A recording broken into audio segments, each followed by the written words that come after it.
Hi friends, welcome to Rohini creations. ఈరోజు మనం చెప్పుకునే విషయం ఏమిటి అంటే కొన్ని మంచి మాటల గురించి చెప్పుకుందామండి. అదేంటి మేము మంచి మాటల గురించి చెప్తా అంటుంది, ఏం చెప్తుంది అని మీరు అనుకుంటున్నారు కదండి. ఏ విషయాలు అని అనుకుంటున్నారు కదా. చాలామంది ఏం చేస్తుంటారంటే అన్ని విషయాలు మీ ఫ్రెండ్స్తో బంధువులతో షేర్ చేసుకుంటూ ఉంటారు కదా. అలా చేసుకొని కూడా కొన్ని ఉంటాయండి. మనం ప్రతి ఒక్క విషయం అందరికీ చెప్పకూడదండి. ప్రాణం పోయినా కానీ కొన్ని విషయాలు ఎవ్వరికీ చెప్పకూడనివి కూడా ఉంటాయి కదా.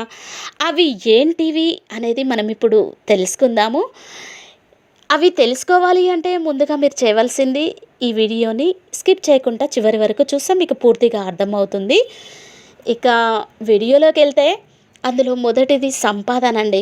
మనం సంపాదించేది ఉంటుంది కదా.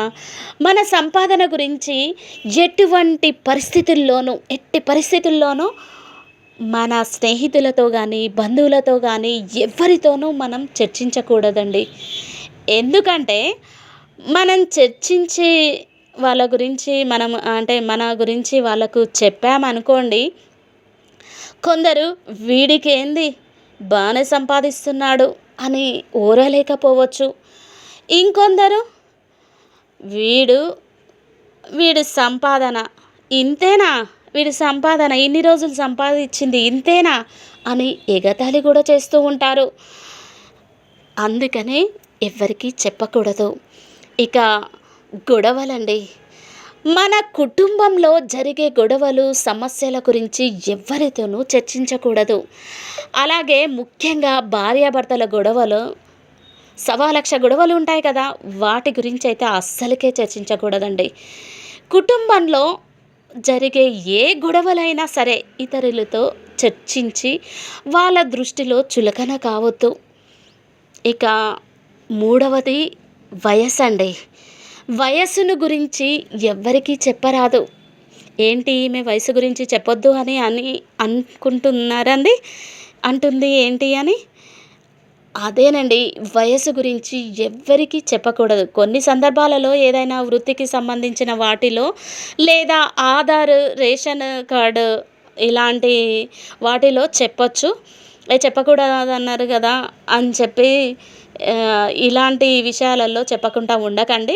కానీ మన స్నేహితులు దగ్గర కానీ బంధువుల దగ్గర కానీ మన వయస్సు చెబితే, శాస్త్ర ప్రకారం వయస్సు కరెక్ట్గా చెబితే ఆయుష్ తగ్గుతుంది అని పెద్దలు చెప్తూ ఉంటారు. మీరు ఎప్పుడైనా విన్నారా? ఒకసారి మీ పెద్దవాళ్ళని కనుక్కొని చూడండి, మీకే అర్థమవుతుంది. ఇక మంత్రం. మన దగ్గర ఉన్న మంత్రాన్ని ఎవ్వరికీ చెప్పరాదు.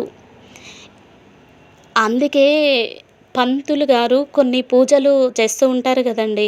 పూజారులు గిన మనం ఇంట్లో పూజలు చేయించినా కానీ బయట పూజలు చేయించినా కానీ పూజలు చేసే సమయంలో పూజలకు కార్యక్రమాలు చేసే టైంలో కొన్ని మంత్రాలు చెప్తూ ఉంటారు. కానీ మంత్రాన్ని చెప్పేటప్పుడు వినిపించనట్లుగా చెవిలో చెబుతారు. ఇక దానం చేసిన ఎవరితో చెప్పరాదు. మనం దానం చేస్తాము, నేను ఇంత దానం చేసినా అంత దానం చేసినా అని ఎవరికి చెప్పకూడదు. అలా చెప్పకూడదని మన పెద్దలు అంటూ ఉంటారు కదా. కుడి చేతితో మన పెద్దవాళ్ళు చెప్తూ ఉంటారు, కుడి చేతితో చేసిన దానం ఎడమ చేతికి కూడా తెలియరాదు అని. అందుకనే మనం దానం చేసి గొప్పలు చెప్పుకోవద్దు. ఇక సన్మానం. మనకు ఎప్పుడైనా సన్మానం జరిగినట్లయితే దాని గురించి కూడా ఎవరితోనూ చెప్పకూడదు. ఎందుకంటే మన డప్పును మనమే కొట్టుకున్నట్లు అవుతుంది కదండి. అందుకనే చెప్పొద్దు.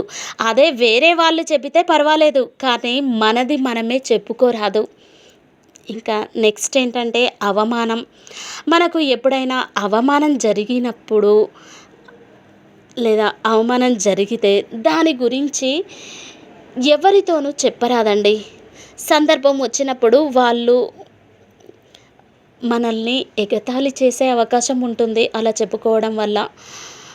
ఇక ఔషధం. మనం వాడే ఔషధం గురించి అంటే మనం ఏదన్నా వైద్యం తీసుకున్న వైద్యుడి సహాయంతోటే మనం వైద్యం చేయించుకున్నామనుకోండి, ఆ మందు మనకు బాగా పనిచేసింది, ఆ ఔషధం ద్వారా మనకు మంచి జరిగింది అని కొందరేం చేస్తుంటారు, ఎవరితోనూ చెప్పకూడదు అలాంటి విషయాలు. అయినా గానీ చెప్పారనుకోండి, ఎందుకంటే అది కొందరికి పని చెయ్యొచ్చు, కొందరికి పని చెయ్యకపోవచ్చు. ఇది నేను వాడితే నాకు మంచి జరిగింది, నువ్వు కూడా ఇది వాడు అని చెప్తే అది కొందరికి పని చేస్తుంది, కొందరికి చేయదు కదండీ! అందుకనే మంచి జరిగితే పర్వాలేదు. పర్లేదు, నేను చెప్పడం వల్ల ఆయనకు మంచి జరిగింది, ఆయన చెప్పడం వల్ల నాకు మంచి జరిగింది అని చెప్పేసి అనుకోవచ్చు. కానీ చెడు గనక జరిగిందనుకోండి, ఏమంటారు? ఒక్కసారి మీరే ఊహించుకోండి. చెడు జరిగితే నువ్విచ్చిన మందు వల్లే నాకు ఈ పరిస్థితి వచ్చింది అని అంటారు. లేకపోతే నువ్వు ఈ మందు ఇయ్యకపోతే, ఈ మందు గనక తీసుకో అని చెప్పి నాకు సలహా ఇవ్వకపోతే నేను వేరే డాక్టర్ దగ్గరికి వెళ్ళి మంచిగా నయం చేసుకునేవాడిని. నాకు ఈ మందు వల్లనే ఇలా జరిగింది అని మన మీద నిందలు వేస్తూ ఉంటారు. ఇక ఆస్తులు. మీకున్న ఆస్తుల గురించి కూడా ఎవ్వరికీ చెప్పకూడదు. ఎందుకంటే సమాజంలో అందరూ మంచివాళ్ళే ఉండరు కదండీ! మనల్ని చూసి అసూయ పడేవారు కూడా ఉంటారు. కాబట్టి మన ఆస్తుల వివరాలు ఎవ్వరితోనూ చర్చించరాదు. Thank you for watching. ఇలాంటి వీడియోస్ ఇంకా కావాలి అంటే ఈ ఛానల్ని లైక్ చేయండి, షేర్ చేయండి, సబ్స్క్రైబ్ చేయండి.